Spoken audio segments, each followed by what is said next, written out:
أعوذ بالله من الشيطان الرجيم. بسم الله الرحمن الرحيم. Welcome everyone for always receiving your weekly Quran classes. We have finished Surah Al-Layl, the night, Surah 92.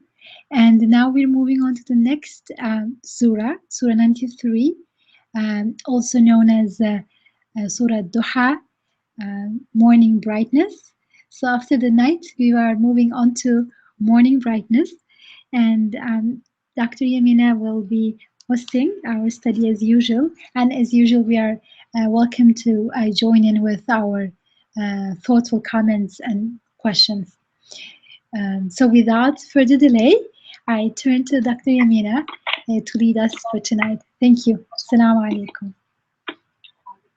Thank you, Isra.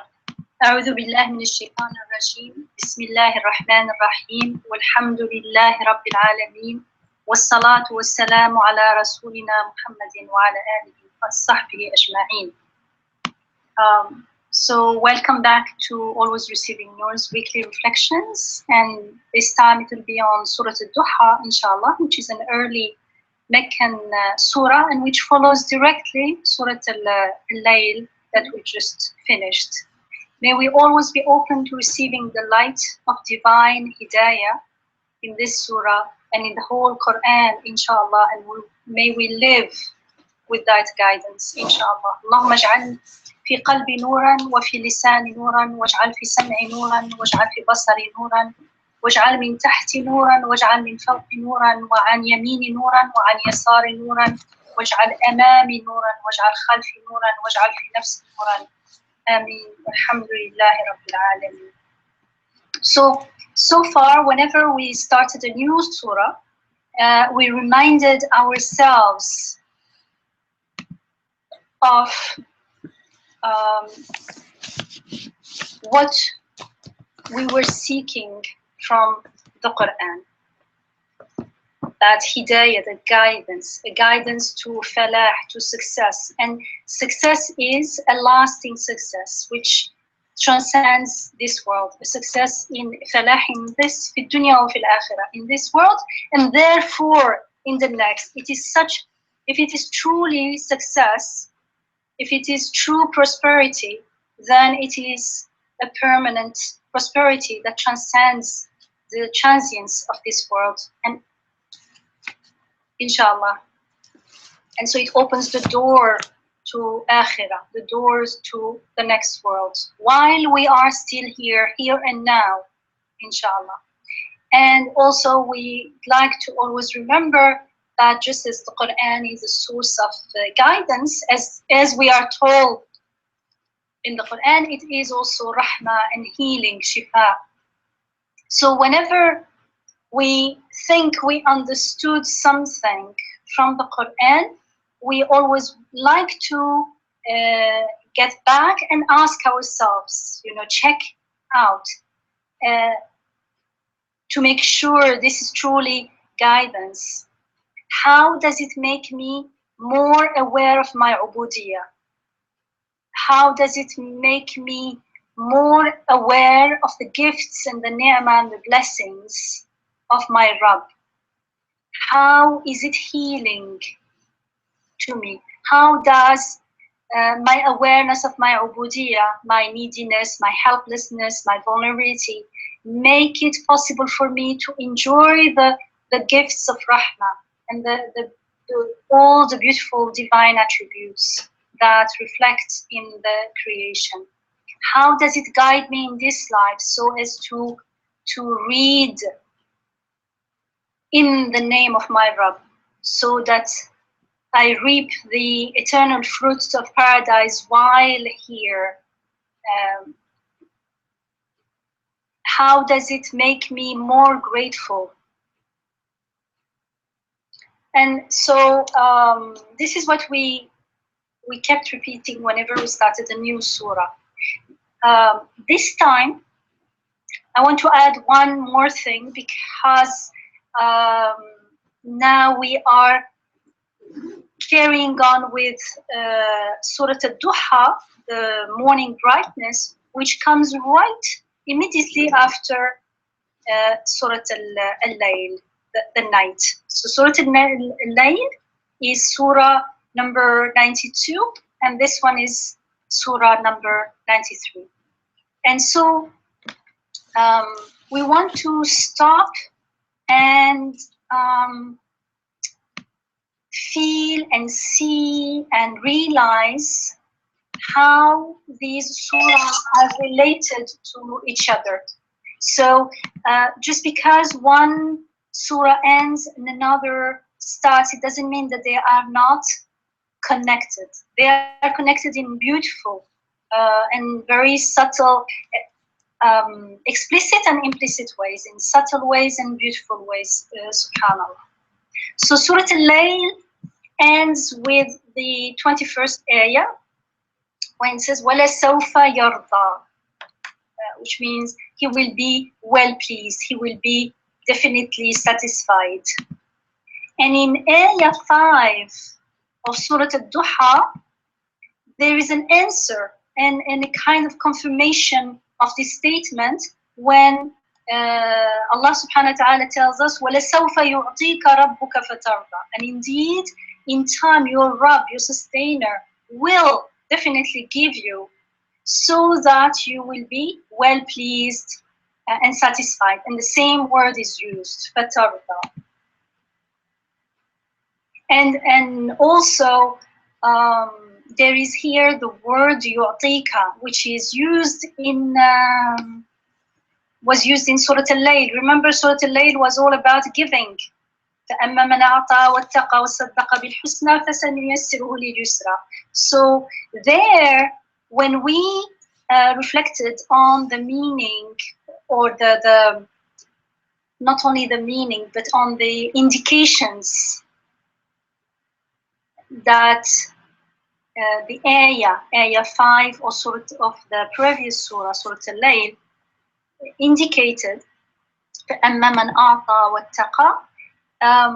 We talked about how the giving there, when the believer gives with that God consciousness, with taqwa, in the name of his sustainer, then we emphasize that he's giving in the name of the giver. He's aware and always conscious that the giver is always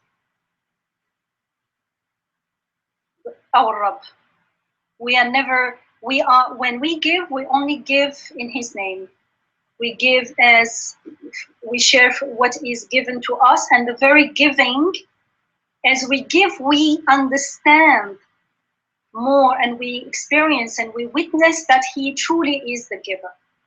That's the best way of witnessing and understanding and tasting the divine name of giver. And in this surah, directly we are told that the one who gives, the one who will give you, is your Rabb. And indeed, your Rabb will give you so that you will be satisfied. So it fits in nicely. In Surah Al-Layl, we learned that when the one who gives and is mindful and is conscious of the giving in the name of his Rabb, and therefore in this way confirms al-husna, the best, which was related to al-asma al-husna, the beautiful names, in the way we understood it, inshallah, we will ease him to the easiest. فَأَمَّا مَنْ أَعْطَى وَاتَّقَى وَصَدَّقَ بِالْحُسْنَى فَسَنُيَسِّرُهُ لِلْيُسْرَى. And we really loved it. Some of us really loved ayah 7 of Surah Al-Layl, because it's just, we all need that easiness. We crave it. We long for easiness. And that's why our Rabb, who created us and therefore knows our needs, is telling us, we will ease you. We will ease the one who gives and is mindful. We will ease him to the easiest. So here I would like us to pause Because when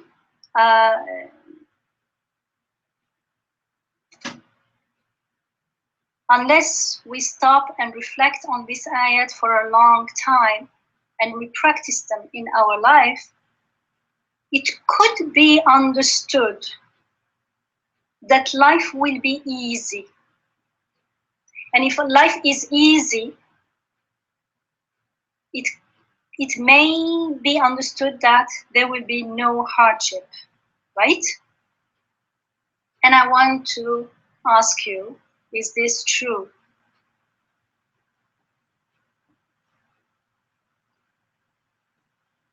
So I'm expecting an answer, at least a yes or no.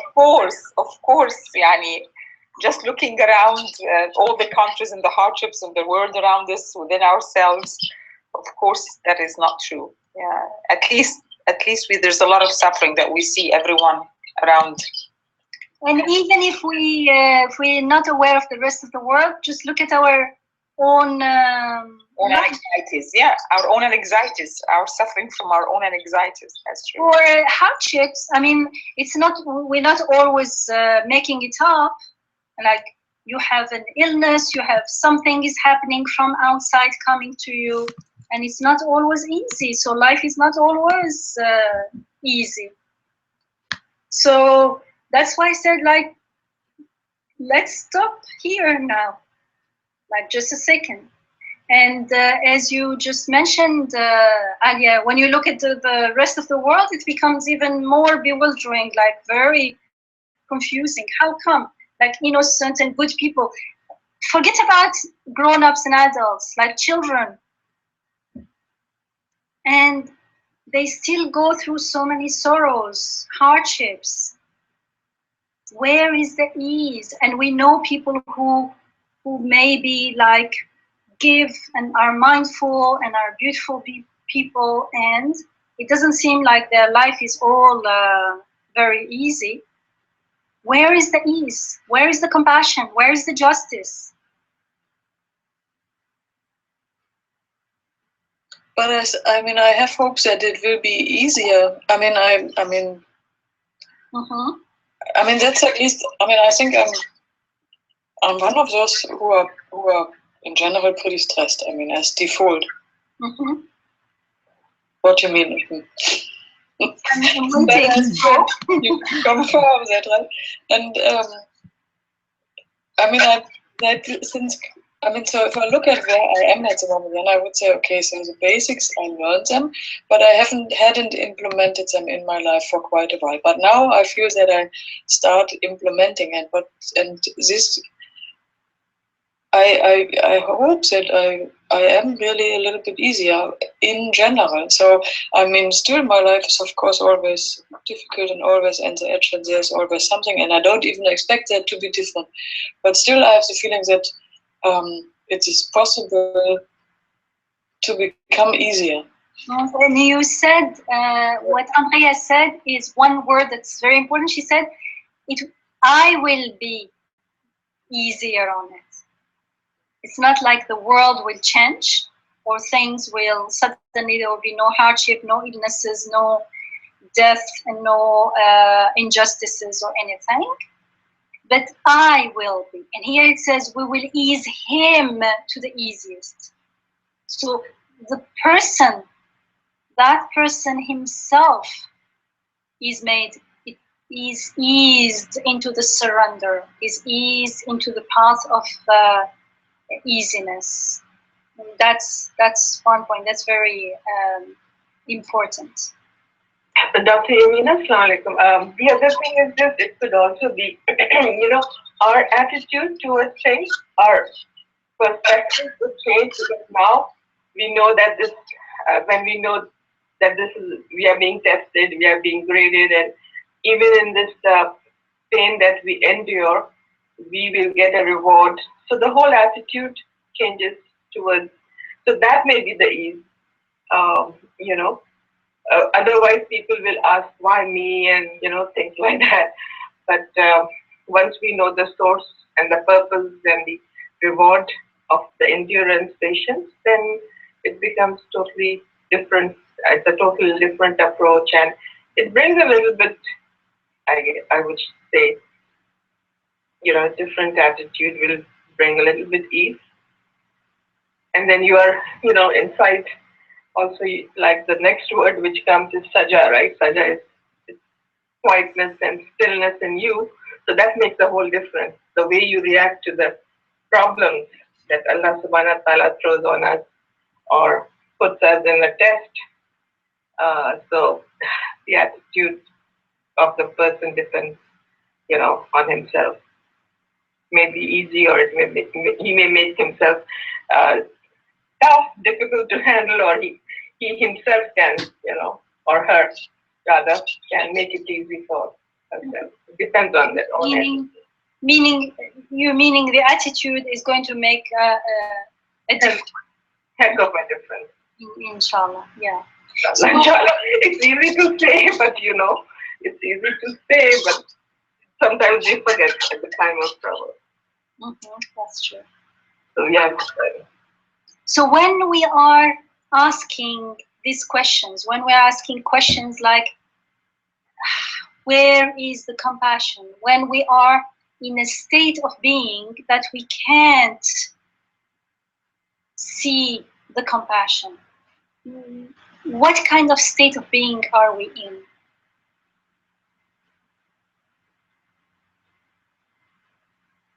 Sorry, what's the question? When we are asking, when I mean asking these questions may not be articulated in words. It could be just our state of feeling, of being, that is like almost like saying, but not necessarily with words, like, where is the compassion? Where is the justice? Means we're dissatisfied, like that. Yeah, we're dissatisfied with what is going on. When we are in that state of being, in that hell, what's going on? We know that justice will come in future, because like in Quran, Allah subhanahu wa ta'ala says so many times, we will sort out your ikhtilaf or your things that you differ on the day of judgment, even between Muslims. This is true. What I am referring to is something different. What I'm referring to is not our knowledge. We know all these things, alhamdulillah. Now, I mean, since most Muslims know this and lots of people will accept it, however, as you mentioned earlier, in our daily life, especially when things are not going the way we want it, when especially the harder it gets, the more we start questioning, as Aliet said, not necessarily in words, but like we start not seeing, not feeling the compassion, and we are not satisfied.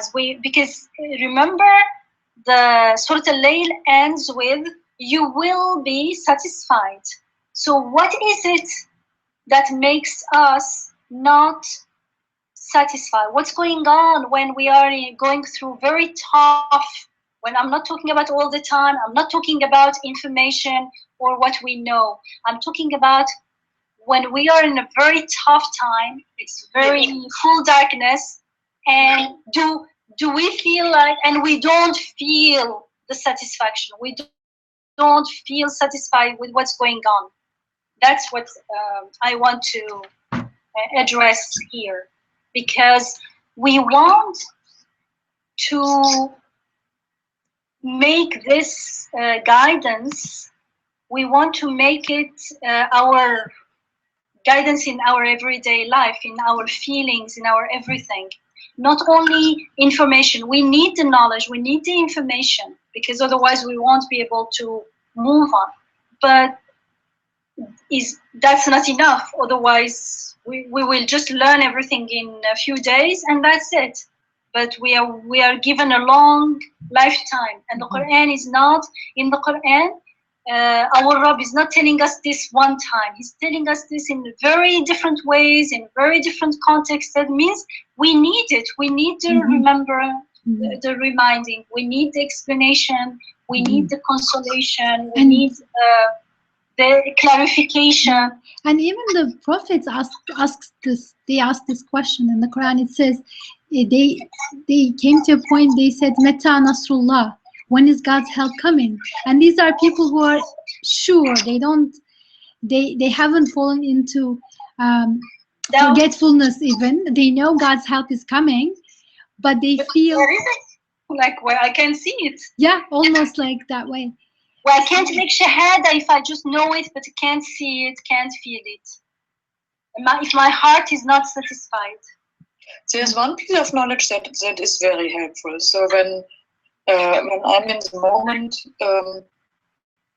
that I think everything is against me. So it is really this. So God is the good principle, light. So it's mercy. So we are surrounded by mercy. So the moment when I feel like it's too hard and where is God? So it's a moment where I don't feel this abundance, where I don't feel compassion. I know that I'm doing something wrong. So the knowledge piece in these problems is for me that every problem that is in my way is from my sustainer, especially for me out of love. So it is for me. So it's a present. It's not just a test or a hardship that I have to go through, and then the question is how I kind of perform. But it's a chance for me to grow. And so sometimes extreme examples make things more clear. So when I have this, so the case of a woman who is suppressed and abused, an abusive relationship. So things get worse and worse. They usually get worse. Things usually get worse with us because we don't get it. But if I am a woman in a oppressed relationship, which I'm not, that's I have to say this, otherwise my husband thinks I should say this. So, but if I'm in this situation, how is that situation ending? It ends at the moment when the woman decides she has dignity and she is worth being treated differently, and then things change, and not before. And this, of course, what is someone supposed to learn in an abusive relationship? So the knowledge piece that helps a lot is either I am in a state of abundance, of mercy, of compassion, of just flowing, or I'm not. And when I feel that there are enemies and things are against me and God set up a plot, then I know I have a misconception. That's full stop. That's a knowledge piece, and that helps. After this, the interaction starts. After this, I have to feel, I have to listen, I have to adjust my receiver to understand the knowledge, to understand the message, or to understand what I'm actually to do. And I feel at the moment that it's about stepping back and just letting happen. I mean, so it's the message. That was the receiving the message. But in order to be able to for us to receive and listen to the message, what you're saying, we have to remember again and reconnect. Remember, not only know, but surrender.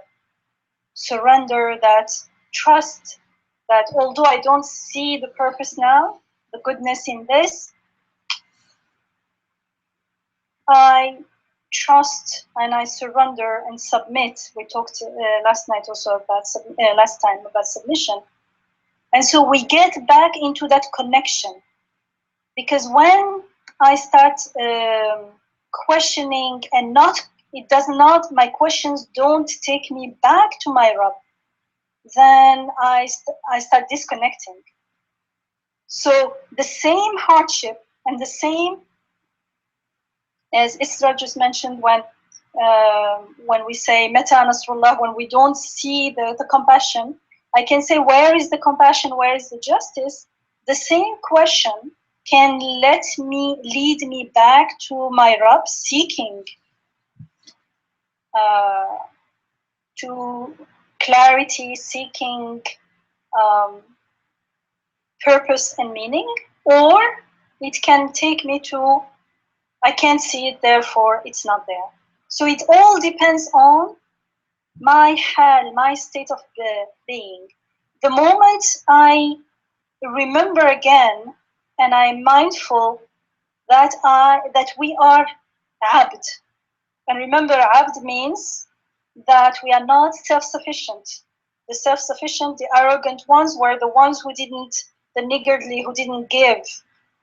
The one who gives is the one who is aware that he's not self-sufficient. It's easy to give when you realize that everything is given, even our breath right now, our breath, each and every one of us, not only humans, but all living things. Each breath is a gift here and now.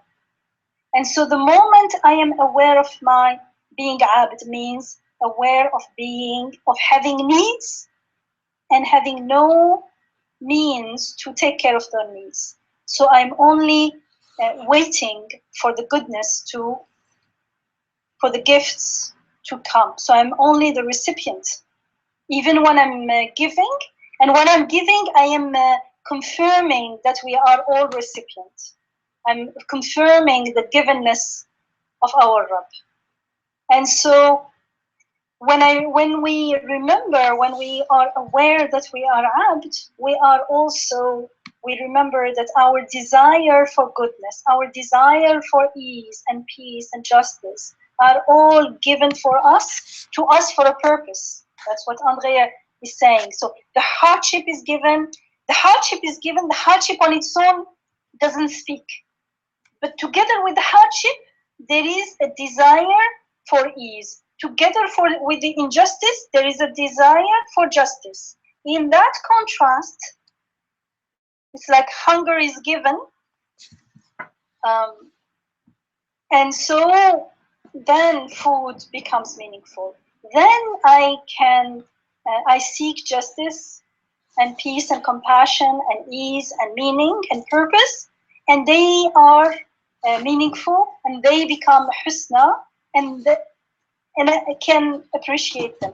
So the whole thing is now to realize that they are given for a purpose. They are all ayat in that interaction of the hardship with my need and desire for ease.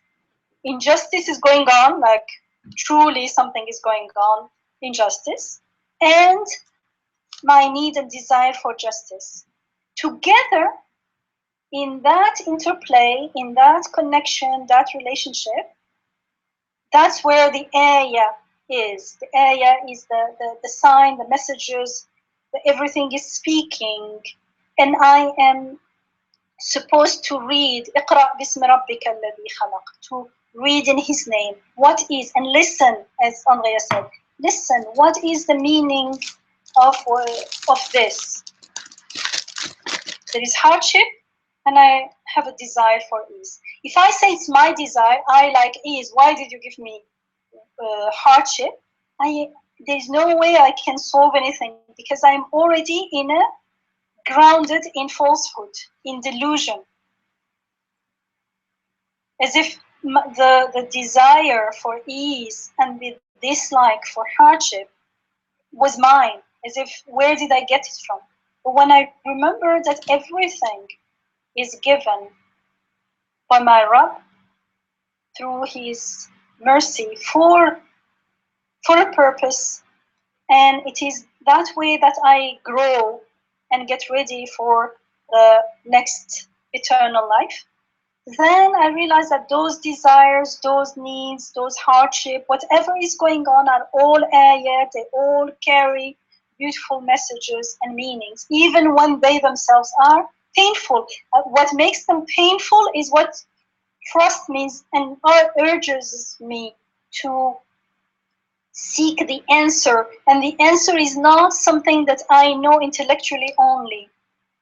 I get to not only confirm what I knew intellectually, but actually it becomes something much broader. It's like if I read about water but never drank water, and then suddenly I have the opportunity to drink water, it's a completely different experience. You said, but we know water, when you're thirsty, you drink water, you feel satisfied. Yes, but to know it and to actually be thirsty and drink water are two different things. They are related. They're talking about the same thing, but one is living it, one is talking about it.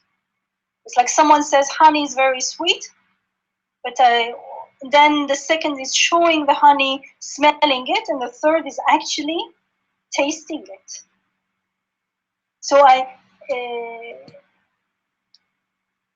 I need to, in order to saddaqa bil husna, to confirm the beautiful, I can only confirm it when I taste it. Otherwise, the confirmation will be just, it'll be weak. It won't be truly confirmation. And from the Surah ad-Duha, which we will inshallah go through, listen to inshallah, and learn from. In in the fourth ayah, it says, وَلَلْآخِرَةُ خَيْرٌ لَكَ مِنَ الْأُولَى. And so this is something, and al-akhirah here can mean what comes after, and the ultimate after is of course the one in the next life. And what comes after is always, because it's always leaving this world, is also what will make up the hereafter. And so when we ask this kind of questions, remember, in order to be mindful that everything is an ayah, everything carries messages and meanings and purposes, we need to remain mindful that this life is very brief, it's very fleeting. It makes a whole difference in our attitude, because when I forget that this life is fleeting, is impermanent, then things that don't matter that much may become very important. Like the proportion, we can't keep the perspective of proportions. I can only have the right perspective of what matters a lot and what does not so much, when I keep in mind that everything in this life is impermanent. And so what is permanent in it is wajhi rabbina al-a'la, is the aspect of things that look to their Rabb. And that was the meaning of the messages. The things themselves, the ayat, they come and leave, but the meaning they brought, the message, if I get it, if I listen to it, if I read it, if I enact it in my life, if I embody it, the Prophet ﷺ was khuluqul Quran, he was the embodied Quran, he was the walking, living Quran, then that events and things come and go, but the meaning will remain with me. And that meaning looks to akhirah, looks to eternity, looks to the beautiful names. It gives us it gives us light on the purpose of life and the direction of life. And so it gives us also we start remembering what we learned al-Yusra was, because it can be very easy to misunderstand and start thinking that al-Yusra, the easiest, is the easiest in life. Like if I'm a mathematician, I start solving everything in the easiest way. So I can. It may be good, you may enjoy it, but it's only if it is a means, an ayah to you to see wajhullah in that activity, that it's going to have any meaning. Otherwise, in itself, at the most, they will write it in a book or in history, and it will say so and so was a genius. He solved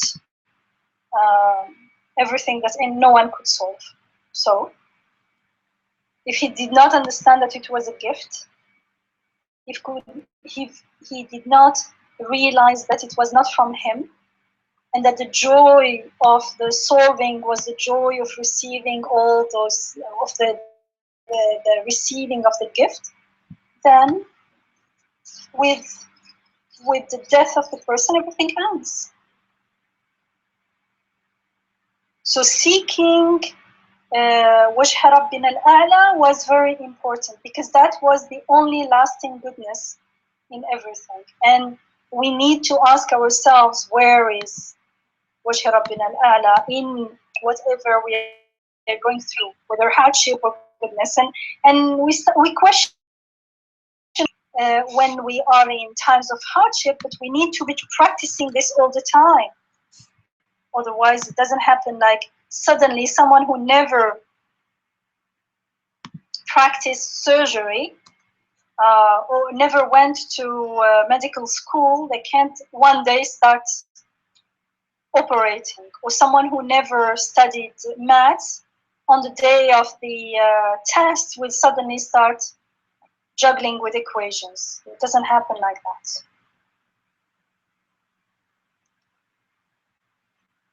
So the answer to all these questions, and I ask these questions because in Surah Al-Layl, although it was called, the name of the surah was the night, because it started with the night, but right after the night came the day. وَاللَّيْلِ إِذَا يَغْشَى وَالنَّهَارِ إِذَا تَجَلَّى. So, and the night as it veils into darkness, and the day as it rises bright. And we talked about our feeling after the night when you think about the day and the light, and there is that hope and peace and all that. Here, it's the other way around. It starts with it starts with the day. Actually, not only with the day, it doesn't say nahar, which is day, but ad-Duha, which is like, in early morning, it's very bright.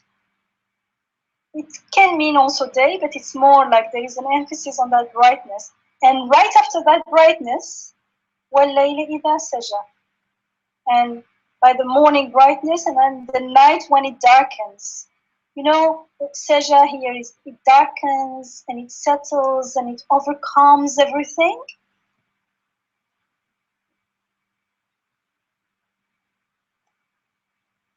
It doesn't give me personally a feeling of hope. I'll share how I felt when I stayed with this two ayahs, and then we'll ask if you would like to share. It'll be good, inshallah. So, in Surah Al-Layl, the previous surah, the night is mentioned first, then the day. Consider the night as it veils in darkness, and the day as it rises bright. And we talked about how this gives you hope after darkness, after distress, and the whole surah actually was a message of hope, and it ended with, and you will surely be satisfied. وَلَسَوْفَ تَرْضَى. And lam there was for ta'keed, for emphasis. Surely you will, definitely you will be satisfied. So it was like, oh. And then it's almost like, very good, nice, yes. But then you say, hey, but after the night comes day, but then the day also ends and it gets dark again. It's a cycle, right? So in this surah, in Surah ad-Duha, that's exactly how it starts. It had said before the night and day, and now it's saying the morning brightness and the night as it settles and darkens. And that's exactly how we feel in life. We say, okay, it was dark and everything got bright and we got satisfied and everything is good. But then you say, but again, it's night again. It's a time of hardship again. What does it mean? Isn't this reality of the world, this feature, characteristic of the world, bewildering, perplexing? What do we do with this?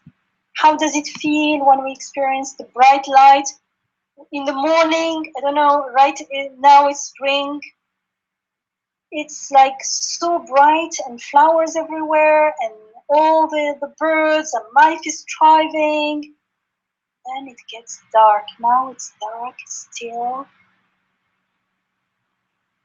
It's very different if it were dark all along. Darkness after light doesn't feel the same.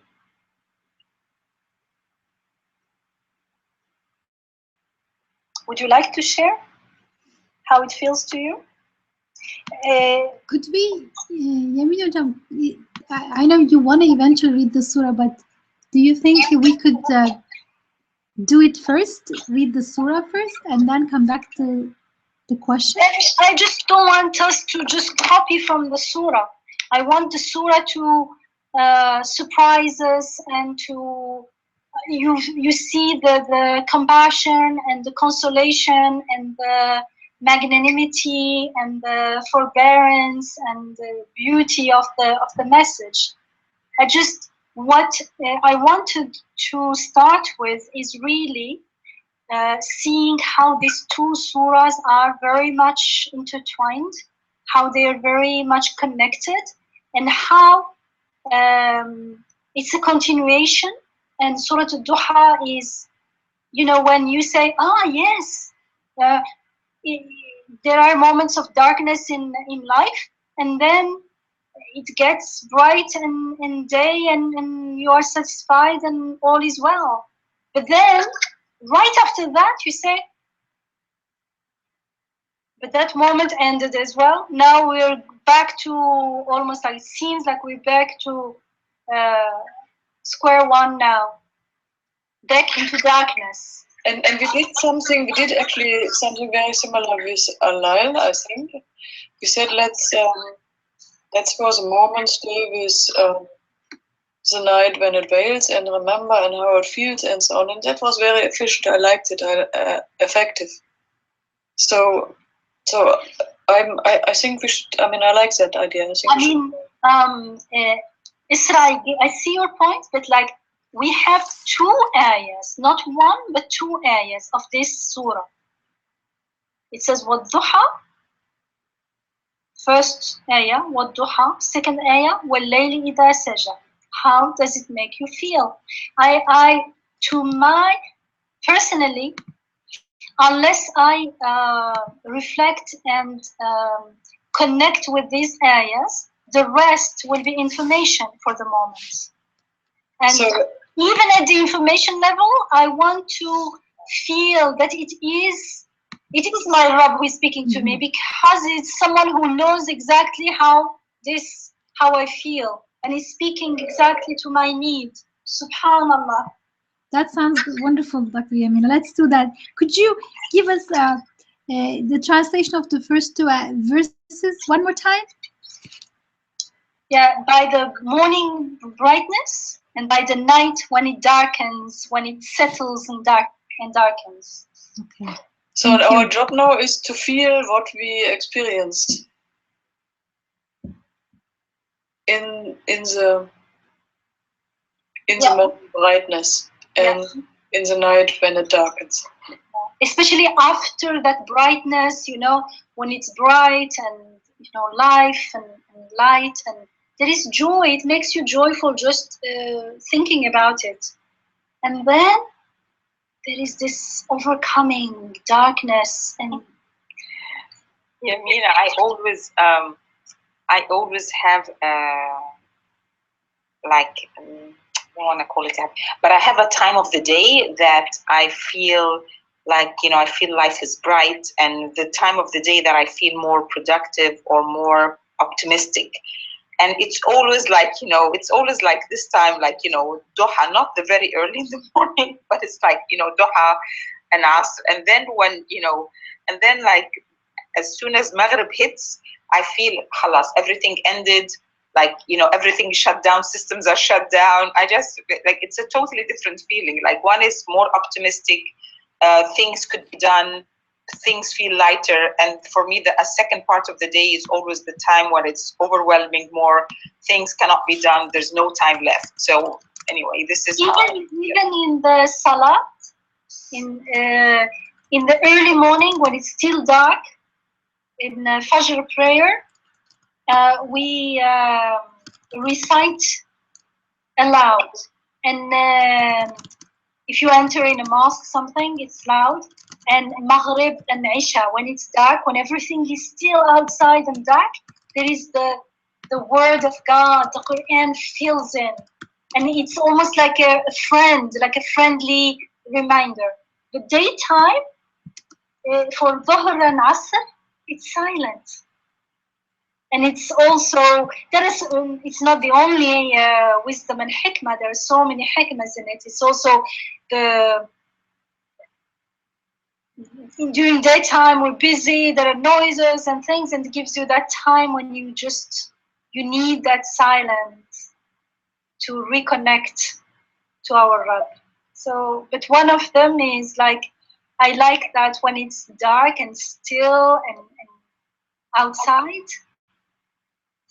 we hear the Quran recited aloud. That's just so beautiful. And it's just a beautiful reminder, because we are in that state of huzn, of like sadness. And it reminds us also that the world is passing. And so that huzn, that sadness also is an ayah, a message reminding us to seek actively and intentionally seek permanence and seek akhirah, inshallah.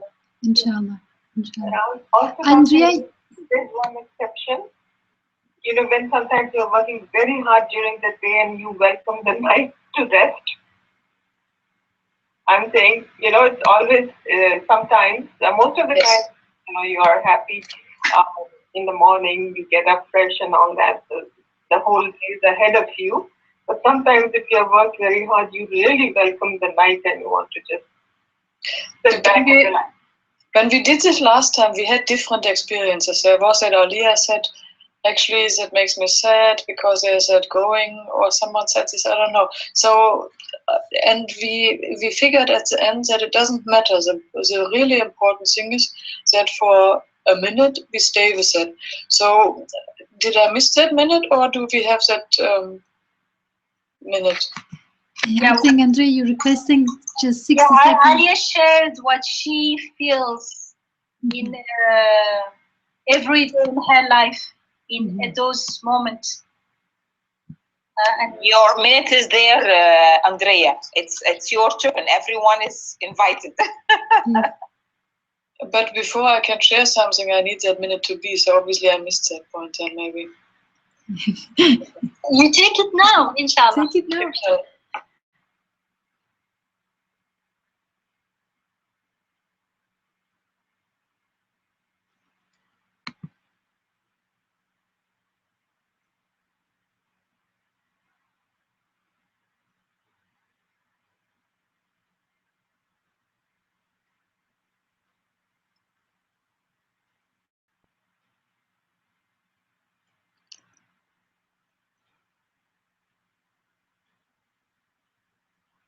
Sister Yamina, while Andrea is thinking, I just, Allah subhanahu wa ta'ala is doing qasam for both. Both are important. Ad-Duha, wal-Layl. Yeah, I think the point here is the emphasis on the shift in the order. That's very interesting. They are both signs, both the night and the day, and it's not, I think, about preferring one over the other. It's more like, it's intriguing. I never noticed this before, Sister Yamina, that the two surahs back to back, they have the reverse order of reverse order of day and night. One starts with the night, and then the other starts with the day. And it gives me exactly that that process thing. So if you think, I mean, so when I like the morning hours when there's light, and then I feel that the world is especially created for me because I'm the only person awake at that time. I mean, when I'm awake. And so you think the night was a moment when everything is still. I mean, even the wind stops. So there's a moment where everyone reflects. But so if I read that verse here, by the morning brightness and by the night when it darkens, it's really that comes up again, which came up when I read the Surah Lail. But in addition, now because of this, okay, night and day, there is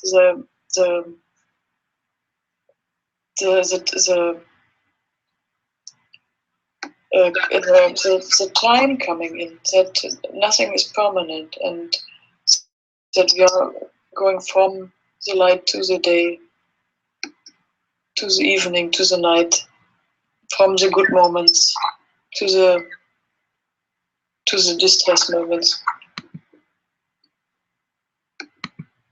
Thanks for giving me the minute.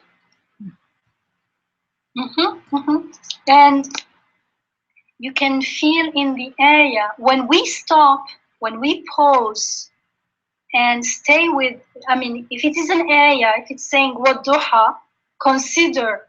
In Arabic, this means consider the morning brightness. If I don't consider it, why am I moving to the next area? I won't understand.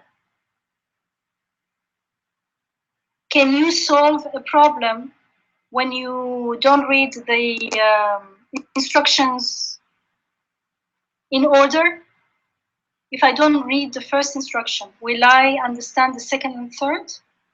Here it's the same. The first instruction is ad-Duha. I stay there and I enjoy it and I feel the life and the gift and the liveliness and the beauty, and then I move to the second one. Now I will feel the contrast with the second one.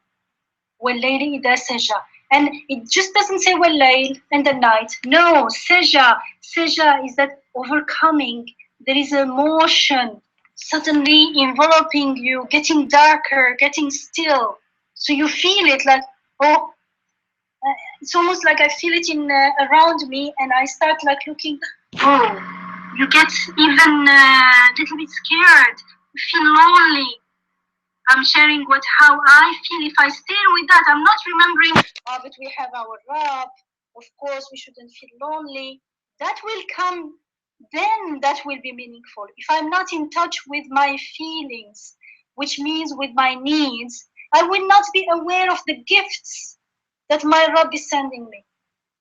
If I don't have fear, so the fact that Allah sends Amn, that safety and security will mean nothing to me. But I feel like, oh, you feel lonely. I feel lonely, almost like an orphan. I mean, you say, no, I'm busy with my kids and we're eating. Yeah, but you are not thinking about you're not reflecting on the area. The moment you start reflecting on the area, even if there are people around you, still you feel the darkness. Because when we reflect on anything deeply like this, like the heart is listening, then we are alone. Like we are alone means even if there is someone next to me, I myself need to listen. And when we listen with our neediness, because things make sense to us through our needs. Food are food because I have hunger. Beauty is because I appreciate it to the extent that I have a need for it. And so when I am in that state, then it says, مَا وَدَّعَكَ رَبُّكَ وَمَا قَلَى. Your sustainer has not forsaken you, and he has not come to hate you. Actually, qala, I don't know how to translate it because it's not easy to translate. It's to dislike, to hate, to detest, to shun, to desert, to leave someone. I don't care about you. So it has many meanings. But like, your sustainer has not forsaken you, and he has not come to dislike you. Now this ayah makes sense to me. Because when I was feeling, I was so happy and it's bright, and then at night I felt like, what's going on? And of course, this is day and night, and in life, just like the day and night, they are ayahs. They remind us of situations where it feels like daylight, when we are joyful and happy and in abundance and with friends and family, and everything is going well. And that state of being when we remember the night is also the same state of being when it could be daytime, but inside is darkness, because we're going through very harsh conditions. Things are, and believe me, like what we think of as illnesses and things may not be really very harsh compared to what people are living in some parts of the world. You can't even imagine. And there it says, so you feel like, how do you feel when you are in that state? When we are in distress, we feel like orphans, we feel forsaken, we feel alone, we feel like no one cares. And he says, no, your Rabb has not forsaken you. He cares about you. It's not that he doesn't care about you. Oh, you say, oh, then what's going on then? And it says, وَلَلْآخِرَةُ خَيْرٌ لَكَ مِنَ الْأُولَى. And truly, what comes, the latter is better than the former. So it says, what comes after will be better. It says, just a second. So, it reminds me that first, however hard it is passing. This too shall pass. Not only it will pass, but it's telling me that the end will be much better, whether in this world or the next. But there is an end to it. So now, slowly, I start listening. I feel like my ear is like, I'm becoming more interested. I'm becoming more, when you are in that distress, in that pain, you are not always ready to listen to anyone or anything. But when someone says, no, your Rabb has not forgotten you, he still cares about you, and what comes, this will end, and what comes after is better, then you slowly start taking it more seriously. And as we start listening, our focus now is not on the hardship, is not on the pain, is not on this distress. So in that listening itself, there is ease, and there is things start moving.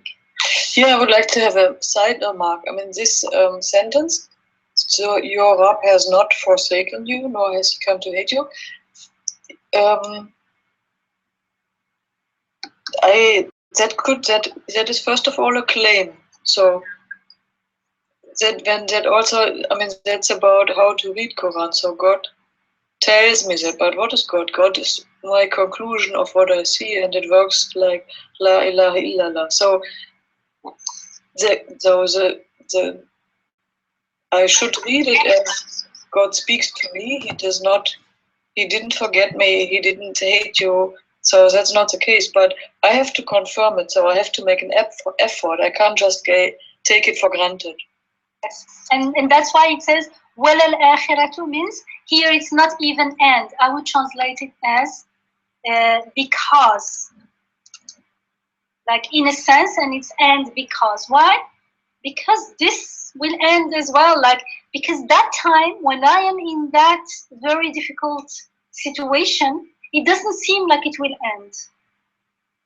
Just like you can maybe remember something in the past. Now we say, oh, like it was hard, but that time it felt like it will never end.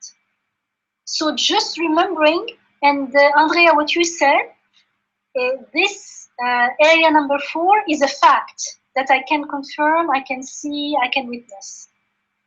And you say, yes, many things happened and they all ended. It's true. Everything ends. This will end as well. And it's saying, and what comes after is better. So now I'm lending an ear. Say, really? Is it true? You see what I mean? Now I am looking for ways to confirm, and I want to, is it true? Because if it's true, this is beautiful. And it says not only this, وَلَسَوْفَ يُعْطِيكَ رَبُّكَ فَتَرْضَى, and your Rabb will surely give you so much that you will be well pleased, well satisfied. Now I'm totally awake now, totally awake. I'm looking for ways, I'm ready to confirm this, because I want to confirm it, because if it is true, then life is truly not unbearable. Life is truly not a mess.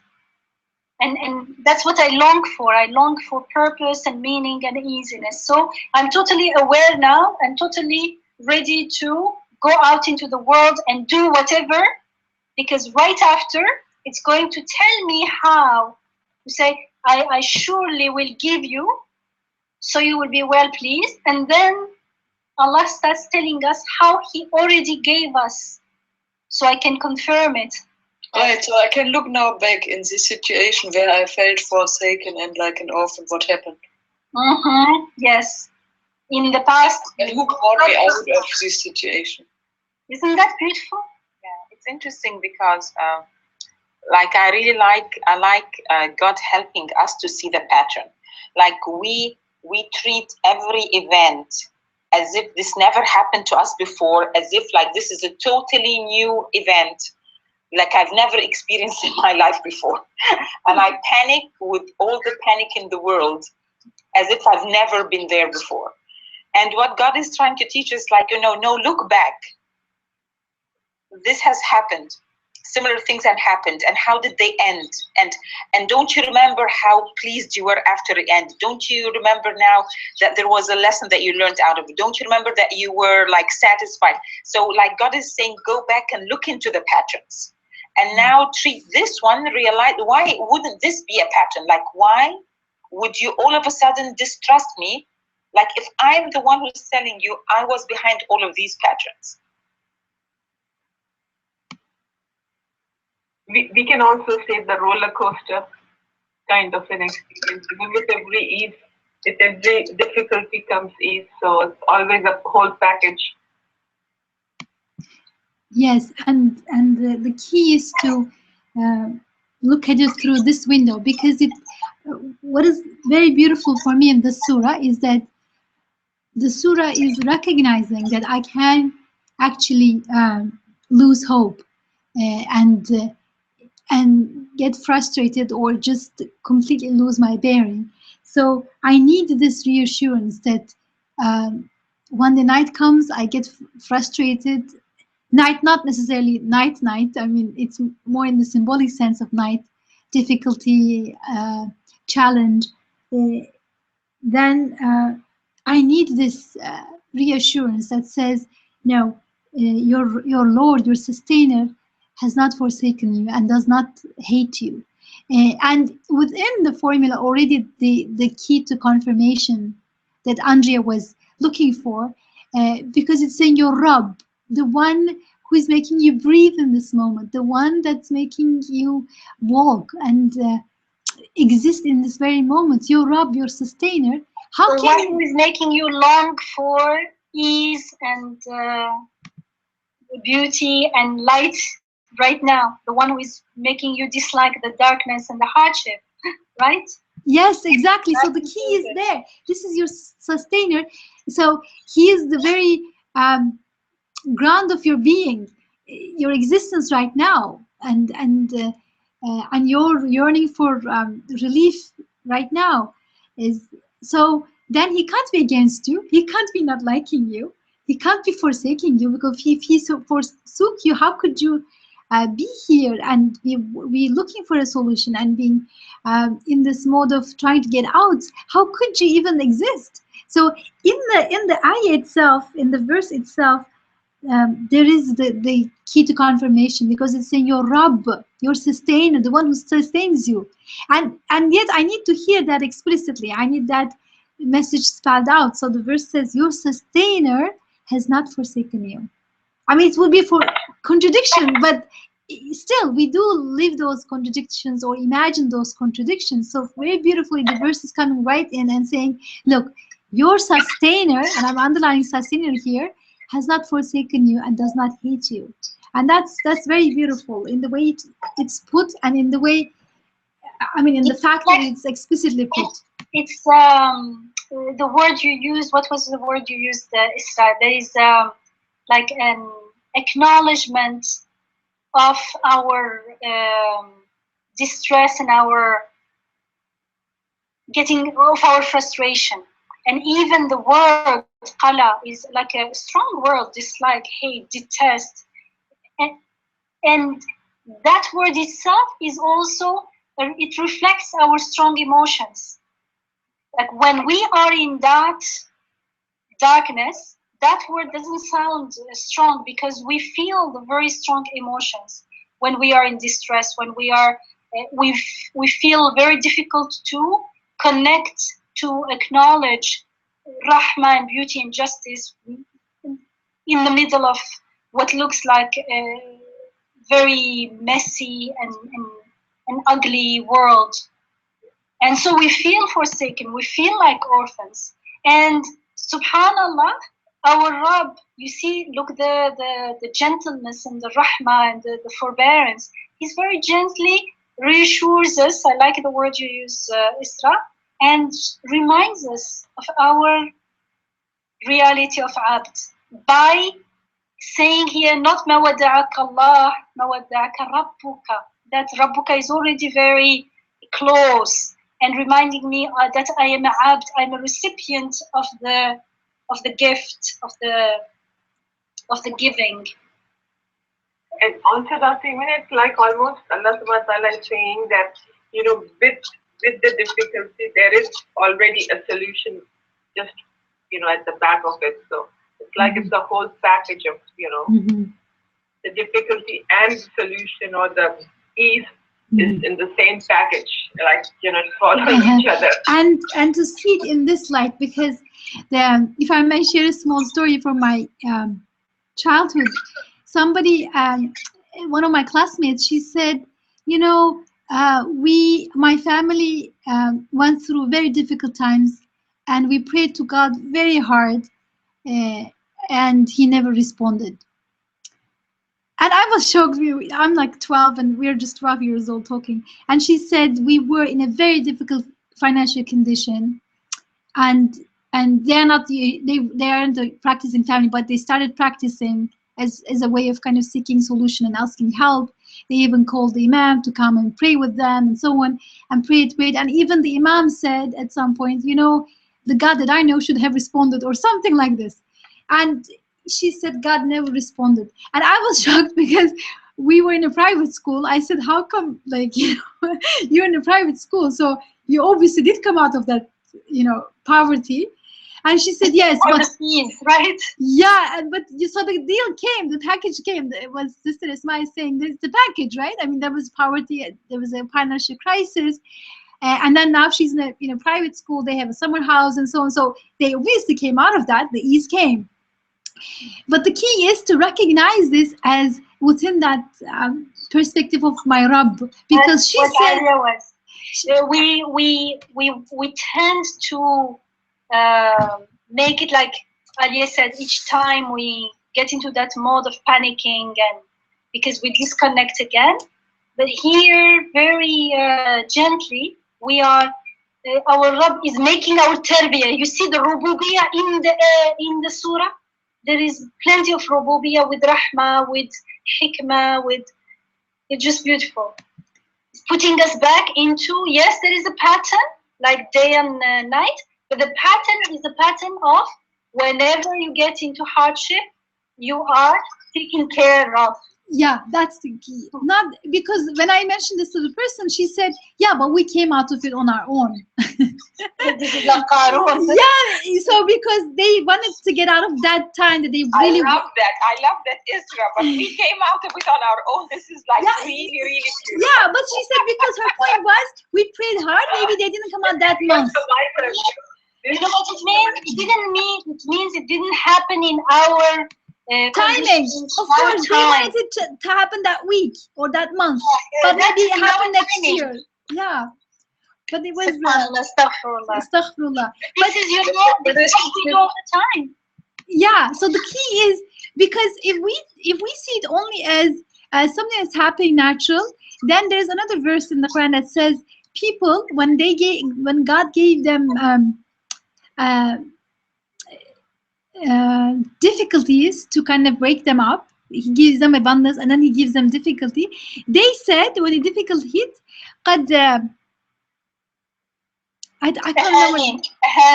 No. قد أصاب our ancestors to they have been exposed to ضراء والسراء. Like it happens. These things happen. You know.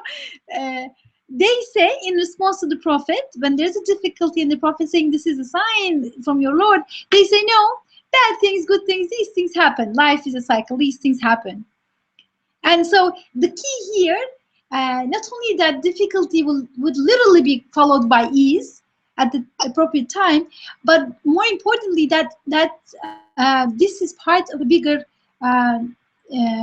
project, if you will, of compassion and of wisdom, that there is a sustainer who is taking care of me and not hating me, not abandoning me at all at any moment. That's the key. I mean, I still remember the times when I was thinking like this, and maybe even have been yesterday. I mean, this when if you would give us another minute, so for this verse 3, and then another minute for verse 4. To kind of just listen to it and see what we make of it, what we feel, then we would come to the point that we actually have to confirm it. So we have to go back. So what situation in your past or in my past, in our past, we remember where we were in a situation where things were very, very difficult, and then how did we came out, and then we would have to think about whether we did it, and it might be that some thought like this comes to our mind, yeah, I did it, or not. So we would have to go through that experience. I mean, that friend of yours, I mean, she was probably also a believer, I mean, somehow. So, and we are all believers somehow. So we are all believers on that level. I mean, so Quran is speaking to, it doesn't speak to the unbelievers, so it speaks to those who read it, and these are those who have the doubts. So which situation in my past do I remember where I really felt like an orphan, and how did I came out of this situation? Yeah. So this is the assignment, inshallah, the homework. So now we can read the whole surah, and inshallah we'll the questions that Andrea just asked can be our assignments, what we reflect on during the week, and we'll meet inshallah next week. So this Surah ad-Duha starts with بسم الله الرحمن الرحيم والضحى والليل إذا سجى ما ودعك ربك وما قلى وللآخرة خير لك من الأولى ولسوف يعطيك ربك فترضى ألم يجدك يتيما فآوى ووجدك ضالا فهدى ووجدك عائلا فأغنى فأما اليتيم فلا تقهر وأما السائل فلا تنهر وأما بنعمة ربك فحدث. So consider the night. No, sorry. And the morning. Consider the morning brightness and the night that as it grows dark, as it darkens or gets still, your sustainer has not forsaken you, nor has he come to dislike you, and surely the latter will be better for you than the former. Your Rabb, your sustainer, is sure to give you so much that you will be well satisfied or well pleased. Has he not found you an orphan and given you shelter? And has he not found you lost and guided you? And has he not found you in need and gave you sufficiency? Therefore, never wrong the orphan and never chide the one who seeks help. And therefore proclaim your sustainers' blessings. So, subhanallah, how it started, that your sustainer has not forsaken you, and then we were reminded of all the rububiyyah, of all the gifts of our Rabbs, and at the end, we are asked to proclaim our sustainers' blessing. And that is only possible if, as Andrea keeps reminding us, if I confirm, tasdeeq al-husna, cannot just say it. It's not just about knowing it. It's about confirming it. It's part of my life. I live it. I see it. I witness it. It's my reality. And so when I proclaim it, because that's my reality. That's who I am. Subhanallah. That's the inshallah ayah. And Isra, would you like to share the ayahs that you were talking about? Yeah, sure. I found that it's in Surah 7, Surah Araf, verses 94 and 95. I can read Asad translation here. And never yet have we sent a prophet onto any community without trying its people with misfortune and hardship, so that they might humble themselves. Then we transformed the affliction into ease of life, so that they throw and said to themselves, misfortune and hardship befell our forefathers as well. And that's what I wanted to highlight.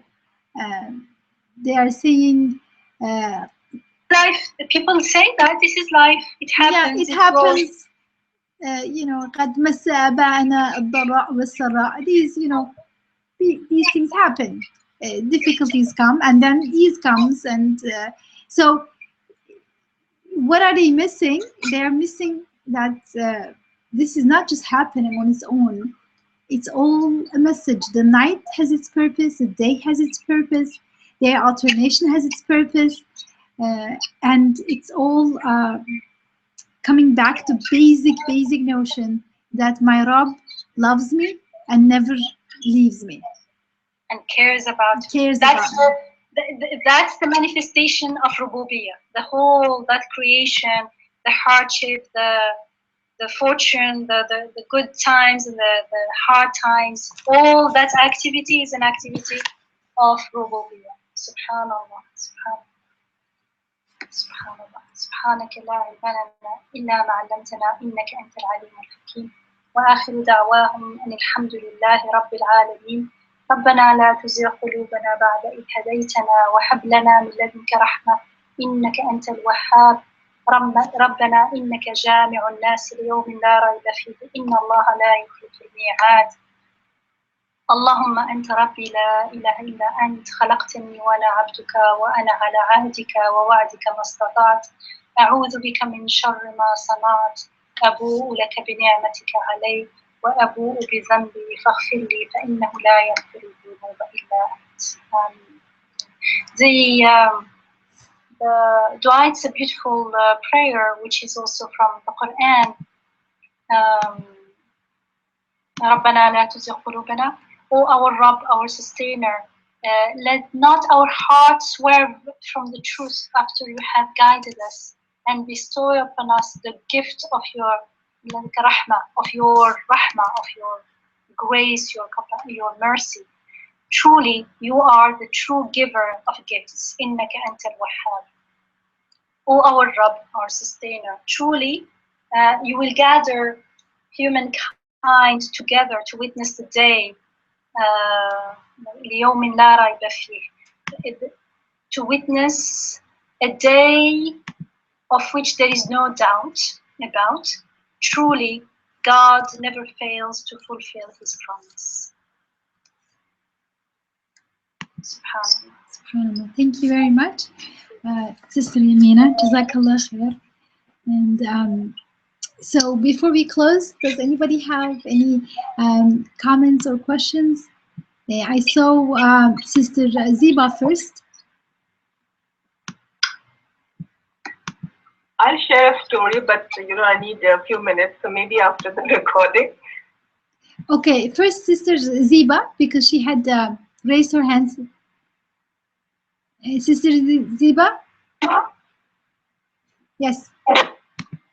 Actually, I wanted to just share that whenever we are in a difficult situation, actually when I'm in this position, I always think like why, like Allah has put me in this situation, so He wants to teach me something. He can now, like I can never see despair in it. I always look for something positive. So I always see that either I am getting away from Him or like He wants to bring me near Him or something like that. I never see darkness in it. I try to see something positive, which is the situation is trying to, Allah is trying to teach me through that situation. So even if it is dark, you come out of the darkness with on a higher level after that is gone. So it brings you closer to Allah, and I think you feel more connected at that time. When you are in happiness and joy, that time it's difficult to feel that close to Allah, because you are flowing with that happiness, and it's very easy to flow in that moment. But when you are in the darkness or in hard situation, then you feel more connected, and you feel that He is the only one who is there. Like, you feel disconnected from the people around you, but that pure connection is established at that time. So, Thank you very much, Sister Ziba, for sharing that. So when said I try, that's what we want to learn, inshallah, eventually.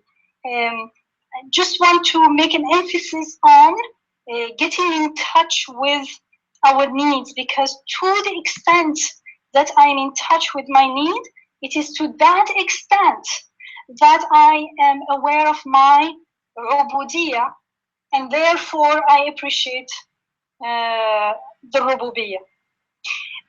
So she said, I try to look at the positive, because she trusts that there is something beautiful in this, there is a meaning and a purpose. So when you say, I try, that's exactly what's happening. It means immediately it is experienced as something dark, and it is the darkness that when we have that tarbiyah of the Quran, when you are a muhsin, then it is the darkness that actually it's like hunger makes me seek the food and appreciate it and find the mun'im, the provider, the razaq within that. Here it's the darkness that makes me seek what you said, try, like go out of it and seek the light within it, the meaning within it. Find the goodness and the compassion within what seems like a mess and that. So I just wanted to highlight that so that we don't shortcut. And because when we shortcut, we may not be truly aware with the need, because the need, when we stay just a moment with the darkness, without, it will come, we'll see inshallah, next time we'll talk about it, but like the darkness won't be something that I try to run away from, because I won't see it as something bad. Like hunger is not something that we fight and we struggle and we wage war against. We don't want to have people who are always hungry, people who are always hungry also is not a good word. So we don't wage war against, we appreciate hunger, because hunger is the key to appreciating the food and the blessings. Our hunger for all the divine names are the key that makes us able to connect with our Rabb. So the darkness will be something that is not something that we run away from because we think it's bad. It is not bad. It is created with the purpose of reflecting the light. Is because of the darkness that we appreciate the light, inshallah. Thank you, Zeba. Missed you. Alhamdulillah. Okay, is there anybody else who wants to share a quick comment? Come and enjoy Ziba and enjoy chocolate. We are making plans, inshallah. Yes. Muaz has supposedly has invited you from the ISB. They want to come in, so we're hoping. Well, he has invited me a long time ago. No, there's a new invitation that's coming up for this Ramadan, so you really need to be coming. No, we are planning to come before Ramadan, inshallah. Anytime before, okay, how soon? We'll talk about it when you come, inshallah. Okay, so then with that, let's end today's session, inshallah. Thank you very much, everyone, for joining us for this opening session on Surah 93, Morning Brightness. And we all have our homework to look into the next couple of verses and really try to connect deep in our hearts and really open ourselves up to that journey that the ayat are taking us. And please, in these beautiful days, the sacred season of the holy months, as well as Friday night tonight, please, and tomorrow on Friday, keep the entire receiving your family in your prayers and the entire humanity, inshallah. And we look forward to seeing you next week at the same time. Assalamu alaikum and jazakallah khair, Sister Yamina, and everybody else who joined tonight. Jazakallah khair. Thank you, everyone.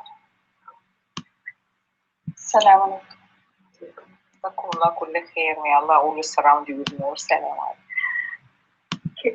Can I tell you my story, Alia? Yes, please do. No, what